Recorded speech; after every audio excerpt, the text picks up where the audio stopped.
The night was cold in a way that did not merely touch the skin but crept inward, settling into the bones like an old, familiar ache. The highway stretched endlessly under the dark sky, a long ribbon of asphalt swallowed by distance, silence, and the dull yellow glow of headlights that carved thin lines through the fog. Trucks moved like beasts of burden, slow, heavy, relentless, each carrying stories no one asked to hear. The engine roared with a low, grinding rhythm, a sound so constant it felt like breathing, as if the road itself were alive. This was the moment when the story began, not with a scream, not with a crime, but with a question. Does hunger blind a human being? Does poverty steal childhood before a child even knows what childhood is? And can silence, when chosen again and again, become the greatest crime of all? The boy sat inside the truck cabin, curled into himself in the narrow corner near the door. He was small for his age, though age itself had already begun to lose meaning for him. Childhood had never arrived properly. It had only passed by at a distance, like a festival scene from behind a locked gate. His eyes were large, alert, and permanently tired, as though they had learned too early that sleep was a luxury meant for others. In those eyes lived dreams, simple ones, fragile ones, but dreams nonetheless.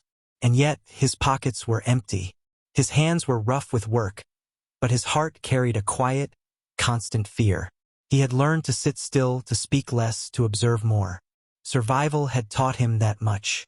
He had met the truck driver on another night much like this one, cold, dark, indifferent. The driver was a man hardened by years on the road, his face lined with exhaustion and habits formed in solitude. At first, he seemed like many others the boy had encountered. Loud in voice, careless in manners, but not immediately cruel. He offered food. He offered work. He showed the boy how to clean the cabin, how to pass tools, how to stay out of the way when needed. Sometimes he laughed, sometimes he scolded. The boy accepted it all without complaint, because complaint was a privilege he could not afford. At home, his mother's breathing was weak and uneven, each breath sounding like it might be the last. His sister's school fees waited like an unpaid debt that refused to disappear. So the boy worked. He endured. He stayed silent. Night after night, the highway became his world. He learned its language, the hum of tires, the whistle of wind through open windows, the distant blink of signal lights. When the truck stopped at roadside diners, he waited. When it moved again, he held on. In the warmth of the engine, he searched for hope, telling himself that this was temporary, that one day he would no longer need to sleep curled up like luggage. He told himself many things because hope, like hunger, had to be fed regularly or it would die. But then the air began to change. It did not happen suddenly. Evil rarely announces itself. It arrives quietly, disguised as familiarity. The driver's words began to shift, not in meaning but in tone. His glances lingered longer than necessary. His presence felt heavier, closer. The boy could not explain it, even to himself, but something inside him tightened. A warning rose in his chest, sharp and urgent, yet without language. He started to feel watched even when the driver said nothing. Silence, once comforting, became tense. The cabin felt smaller. The engine's warmth, once reassuring, now felt suffocating. The boy's heart began to race for no visible reason. His palms sweated despite the cold. He told himself he was imagining things. After all, this man fed him. This man gave him work. Gratitude, he had learned, was expected. Fear, on the other hand, was something to be swallowed. So he became quieter still. He folded himself further into silence because silence felt safe, because silence had kept him alive before. But how long can silence protect anyone? That night, the truck slowed near a deserted stretch of the highway. No shops, no lights, just open land and darkness pressing in from all sides. When the vehicle stopped, the boy felt it immediately, a sudden certainty that something was wrong. Fear gripped his legs, rooting him to the seat. His breath shortened. The world seemed to narrow to the sound of his own heartbeat. The highway, which had seen countless journeys, countless secrets, bore witness once more. What happened next is not described here for spectacle. This story is not an exhibition of pain. It is a test of conscience. All that needs to be known is this: a boundary was crossed. Trust was broken. A childhood recoiled in fear. And when it was over, the boy did not cry out. He did not run. He blamed himself. He lowered his eyes from the sky, as though ashamed to look at something so vast and indifferent. He fixed his gaze on the ground, convincing himself that this must be fate, that some people were simply born to endure. Silence wrapped around him again, heavier than before. He believed that staying quiet was the price of survival. But fate, it turns out, is not always silent. Morning arrived quietly, almost apologetically, as if the night itself felt guilty for what it had carried. The sky was pale, washed clean of stars, and the highway looked deceptively ordinary again. Just a road, just traffic, just another day beginning. Trucks rolled forward one by one, engines coughing awake, drivers stretching stiff limbs and rubbing tired eyes. Life resumed its routine with cruel efficiency. To the world, nothing had happened. But inside the cabin of one particular truck, a boy sat unmoving, wrapped in a silence so thick it felt heavier than any chain. He had not slept. Every time his eyes closed, the night returned. Not as images, but as sensations. The tightening in his chest, the helpless stillness, the shame that had crept in afterward, uninvited and undeserved. He felt small in a way that went beyond his size, as if the space he occupied in the world had shrunk overnight. He kept his gaze lowered, afraid that if he met the daylight directly, it might expose something broken inside him. The driver behaved as though nothing had changed. He spoke in his usual voice, complained about traffic, cursed the weather. His normalcy was perhaps the cruelest part of all. It told the boy, without words, that what had happened was insignificant, something not worth mentioning, not worth acknowledging. And so the boy followed suit. He said nothing. He nodded when spoken to. He obeyed. Silence once again became his armor. A few kilometers ahead, a checkpost loomed into view. Concrete barriers narrowed the road. Uniformed figures stood alert, rifles slung across shoulders, eyes scanning vehicles with practiced ease. It was an ordinary checkpoint, one the driver had crossed many times before. He slowed the truck, rolled down the window, and prepared his documents with casual impatience. For the boy, something shifted. He did not know why this place felt different. Perhaps it was the presence of authority, or perhaps it was simply exhaustion. Fear finally running out of places to hide. As the truck came to a halt, one of the officers stepped closer and glanced inside the cabin. His eyes moved from the driver to the boy, and then paused. It was not suspicion that crossed the officer's face, but recognition. He saw the boy's rigid posture, the way his shoulders curved inward as if trying to disappear. He noticed the bruised silence in his eyes, the kind that could not be explained by sleep deprivation alone. Years of duty had taught the officer that danger did not always announce itself with noise. Sometimes it sat quietly, breathing shallowly, waiting to be asked the right question. The officer returned the driver's documents and then, almost as an afterthought, looked at the boy again. His voice softened. Not interrogative, not commanding, just human. "Are you all right?" The question was simple. Too simple, perhaps, and yet it landed like a blow. The boy froze. Words rushed toward his throat and collided with fear. His mouth opened, then closed again. He shook his head instinctively, the motion automatic, rehearsed. This was what he always did. Deny, minimize, endure. The officer did not push. He had learned that silence could not be forced open. It had to be invited. He nodded once, stepped back, and allowed the truck to pass. But as the vehicle pulled away, the officer's eyes followed it, thoughtful, unsettled. A few minutes later, the truck was signaled to stop again. This time, the officer approached from the boy's side. The driver frowned, irritation creeping into his voice. "Is there a problem?" "No," the officer replied calmly. "Routine." He gestured gently for the boy to step down. The boy hesitated. Fear surged again, sharp, commanding. He glanced at the driver, whose expression had hardened, warning flashing briefly in his eyes. The boy's instincts screamed to stay put, to stay invisible. But something else stirred beneath the fear, a fragile, unfamiliar impulse. The memory of the officer's gentle tone. The word "all right" echoing in his mind. He stepped down. The air outside felt different, cooler, wider, real. His legs trembled as his feet touched the ground. The officer led him a short distance away from the truck, just far enough that voices would not carry. He crouched slightly so his eyes were level with the boy's, removing his cap and placing it under his arm. "You don't have to tell me anything," the officer said quietly. "But I want you to know something first. Whatever is troubling you, it is not your fault." The boy's defenses collapsed. It was not immediate. There was no dramatic outburst, no loud confession. Instead, his body reacted before his mind could catch up. His hands began to shake. His breathing faltered, each inhale shallow and uneven. Tears welled up without permission, spilling over as though they had been waiting for this moment. He tried to speak, but words refused to cooperate. What emerged instead were broken sounds, ragged breaths, stifled sobs. The officer stayed silent, giving him space, giving him time. He did not interrupt. He did not rush. He simply stayed.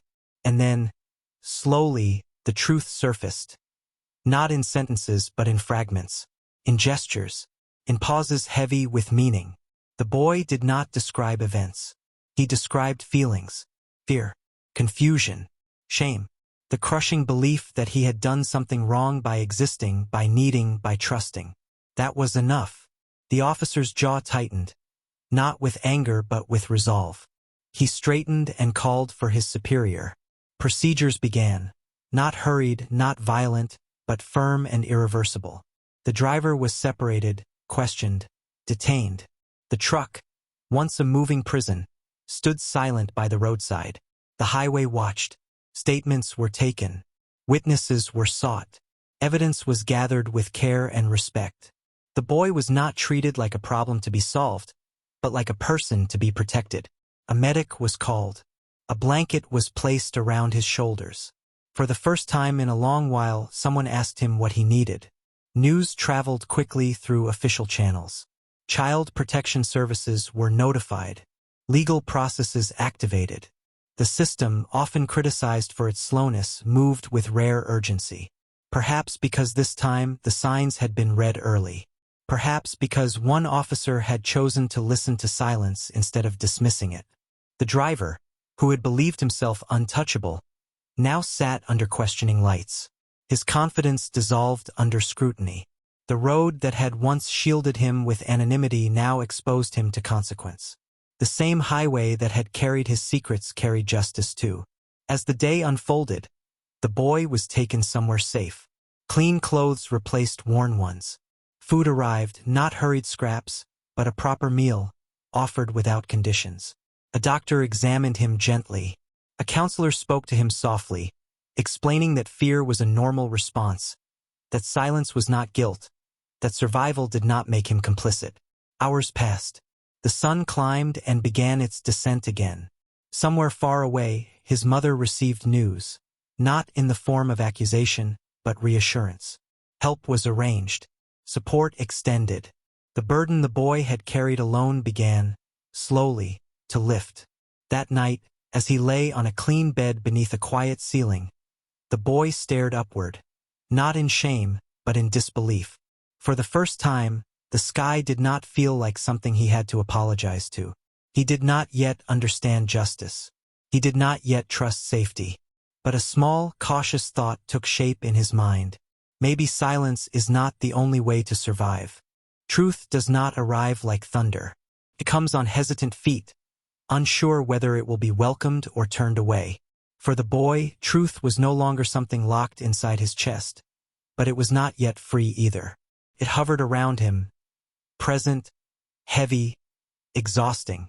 Speaking had not made everything better. In some ways, it made things harder. Because once silence was broken, there was no returning to the comfort of ignorance. There were questions now. Procedures. faces that studied him with concern, with sympathy, sometimes with sorrow. Each look reminded him that something terrible had happened, something that could not be undone. The days that followed moved slowly, as though time itself had decided to tread carefully. The boy was placed under protective care, away from the highway, away from the truck, away from the noise that had once defined his nights. The building where he stayed was plain, almost sterile, but to him it felt unreal in the best possible way. There were doors that locked from the inside, windows that let light in without letting fear follow. There were people whose voices never rose, whose hands never threatened. At first, this gentleness unsettled him more than cruelty ever had. He had learned how to survive harshness. Kindness was unfamiliar terrain. Every morning, someone asked him how he felt. The question confused him. Feelings had never mattered before. Hunger mattered. Work mattered. Endurance mattered. Feelings were luxuries for people who had time. So he often shrugged, answered with silence, or offered whatever response he thought was expected. But the questions continued patiently without pressure. Over time, words began to form. Awkward, incomplete, but real. The counselor assigned to him understood this slowness. She never pushed for details. Instead, she talked about ordinary things, the weather, the taste of tea, the sound of rain.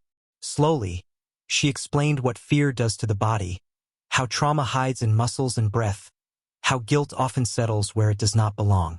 She told him, again and again, that what happened was not his fault.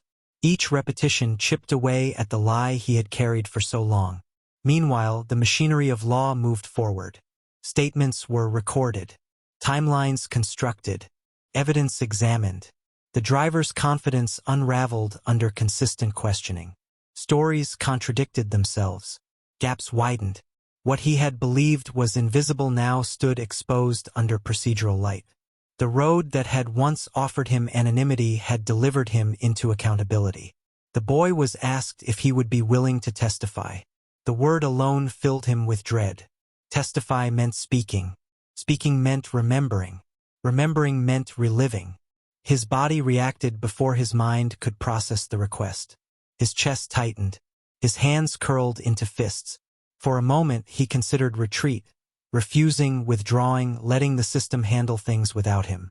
Silence tempted him again, offering the illusion of peace. But something had changed. He thought of the officer at the checkpost, of the moment someone had seen his fear and chosen to act. He thought of his sister, her books spread out on a small table at home, her future fragile but hopeful. He thought of other children on other highways, curled into other corners, trusting adults because they had no alternative. He nodded. Preparation began, not for performance but for protection. Lawyers explained the process in simple terms.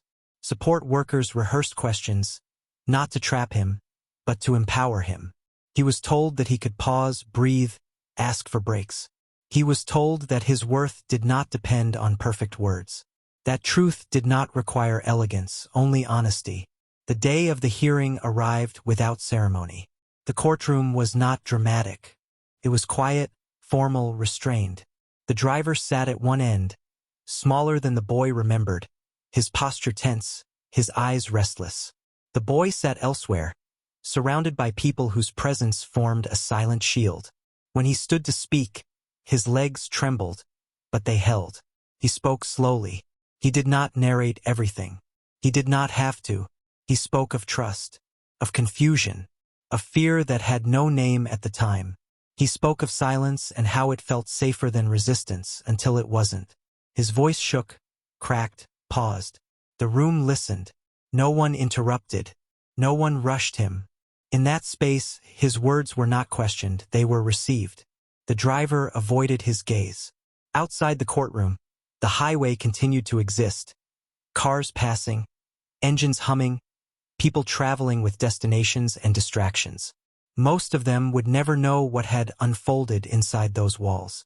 Justice rarely announces itself. It works quietly, persistently, one case at a time. The verdict did not come immediately. Legal processes are slow by design. But when it did arrive, it was clear. Accountability was established. Consequences followed. The man who had mistaken power for entitlement now faced the weight of law. For the boy, justice did not feel like triumph. Felt like release. The nights were still difficult. Sleep did not return all at once. There were moments when fear resurfaced unexpectedly.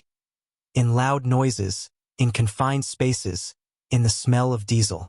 Healing, he learned, was not linear. It moved forward and backward, sometimes in circles. But now he was not alone in it. Support extended to his family. Medical care reached his mother. Financial assistance eased burdens that had once felt permanent.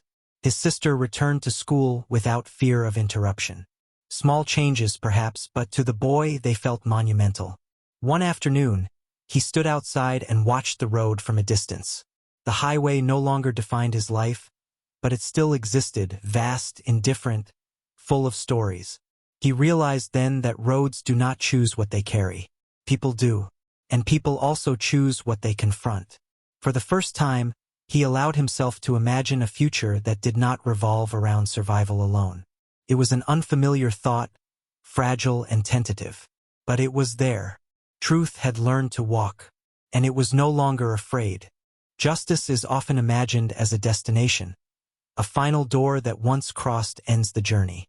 But in truth, justice is a mirror, one that reflects not only the face of the accused, but the faces of everyone who looked away before the crime demanded attention. As the case moved deeper into the public system, it became clear that this story was no longer only about one boy and one driver.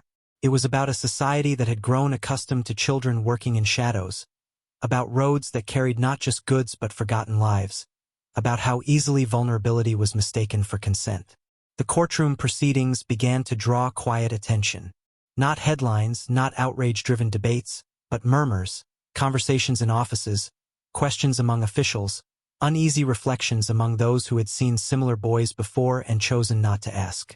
The boy's case was discussed in administrative rooms and policy meetings, not because it was rare, but because it was familiar. And familiarity, when finally acknowledged, can be deeply uncomfortable. Witnesses were called. Not all of them had seen the crime, but many had seen the signs. Roadside workers spoke of children traveling with drivers late at night. Mechanics mentioned boys sleeping in truck cabins. Restaurant owners recalled small figures waiting outside kitchens for leftovers. None of this was new. What was new was the realization that knowing and acting were not the same thing. The boy was shielded from most of this. Professionals had learned, sometimes the hard way, that survivors did not need to carry the burden of society's guilt. He attended sessions focused on rebuilding trust. Trust in adults, in systems, in himself. He learned how fear rewires the brain, how alertness becomes a habit, how healing often feels like losing a part of oneself before rediscovering it in a different form. Some days were harder than others. There were mornings when he woke up certain that the world was still unsafe, that kindness was temporary.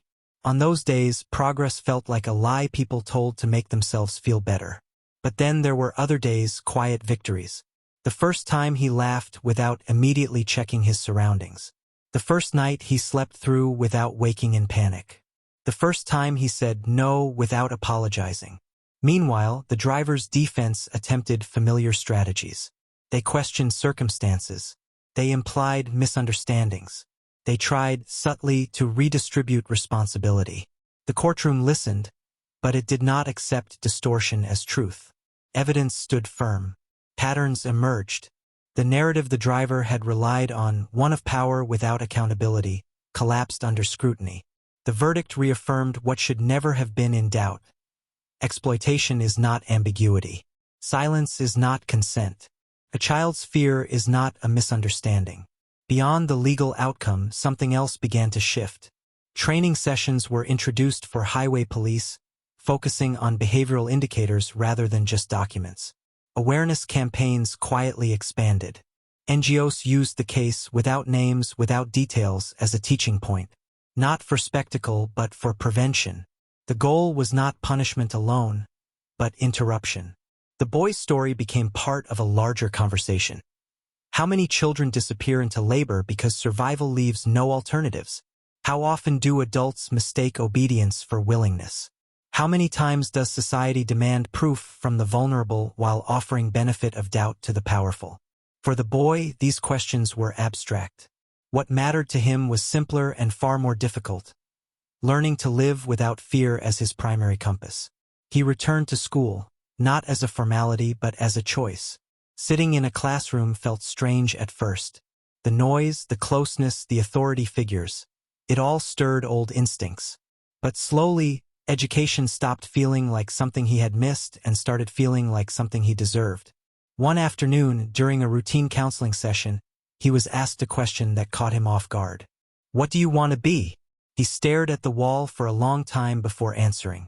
Wanting, he realized, was a skill he had never practiced. His life had been shaped by necessity, not aspiration. After a while, he said something tentative, not a profession, not a title, just a feeling. "I want to be someone who notices." The counselor smiled, not because the answer was poetic, but because it was honest. Noticing, after all, had changed everything. The highway still existed. It always would. Trucks still roared through the night. But now, at certain checkpoints, officers looked twice, asked gently, waited for answers that might not come immediately. Silence was no longer ignored, it was examined. And that, perhaps, was the quietest form of change. Healing did not arrive as a sudden relief. It did not erase memory, nor did it rewrite the past into something easier to carry. Healing, the boy learned, was not about forgetting what had happened but about learning how to live without allowing it to define every breath. It was quieter than pain, slower than fear, and far less dramatic than stories often make it seem. Some days it felt like progress. Other days it felt like standing still. And occasionally it felt like moving backward. Yet even those moments were part of the journey. The boy began to understand that courage did not always announce itself with confrontation or defiance. Sometimes courage was waking up and choosing not to disappear.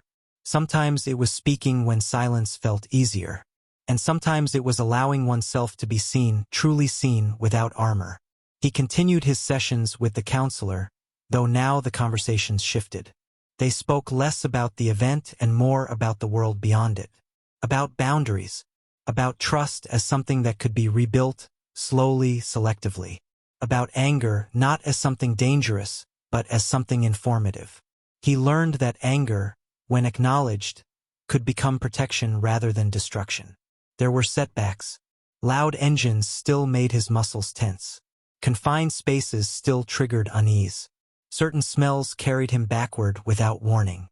When these moments came, he no longer blamed himself. He named them for what they were, echoes, not realities.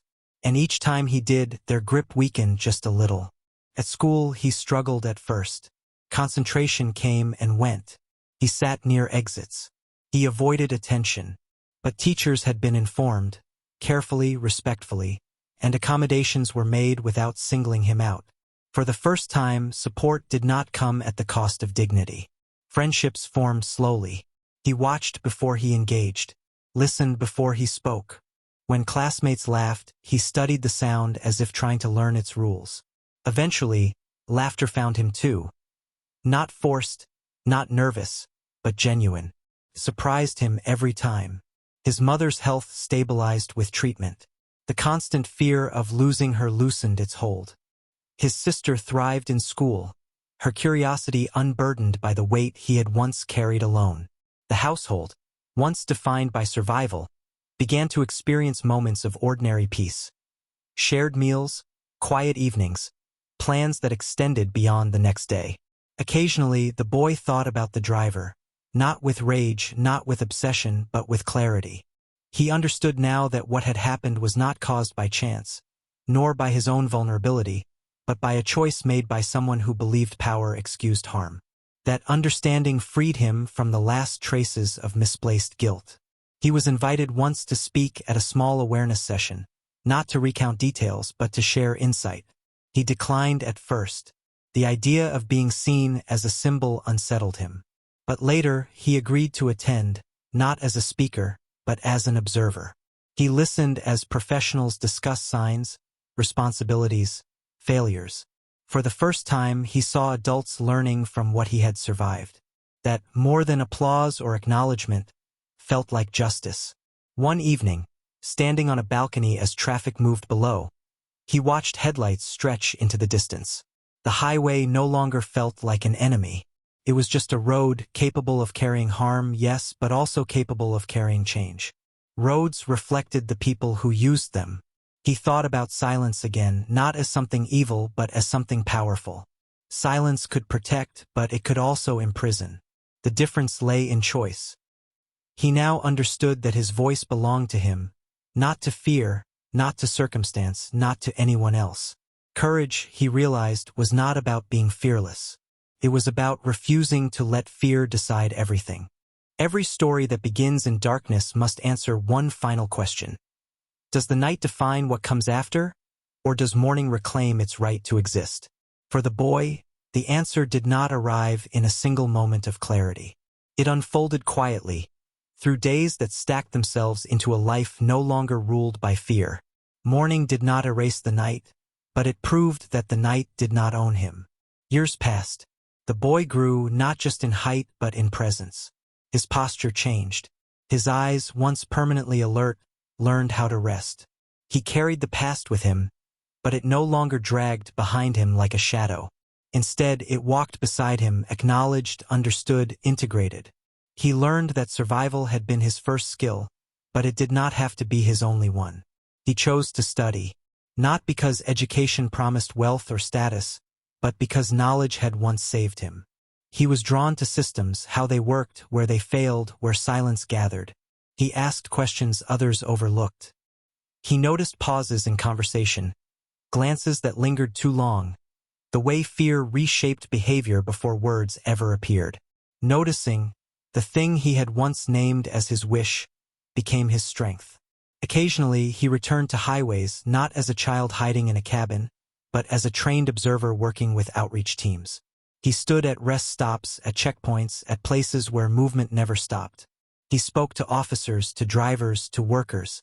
He did not accuse. He educated.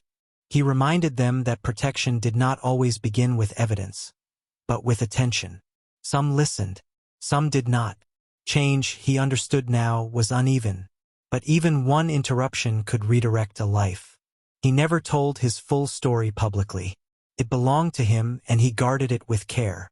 But he spoke enough to make silence uncomfortable where it once felt convenient. He spoke enough to remind people that children did not need saving speeches. They needed responsible adults. One evening, years later, he stood near a checkpoint not unlike the one where everything had shifted. A young officer approached him, nervous but earnest. "How do you know?" the officer asked. "How do you tell when something is wrong?" The man who had once been the boy answered simply. "You don't always know," he said, "but you ask anyway, and you watch what happens when you ask."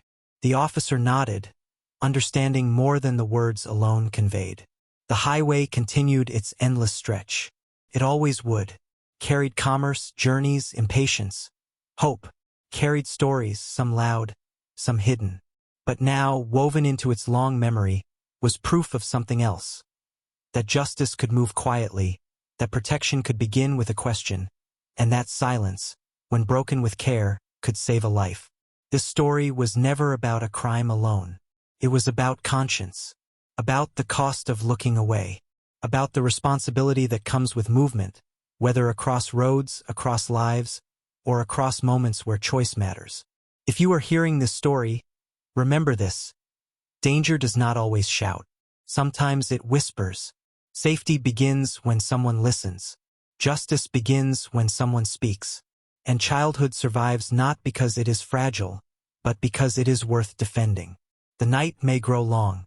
The road may seem endless. But morning without fail arrives. And when it does, it belongs to those who chose not to stay silent.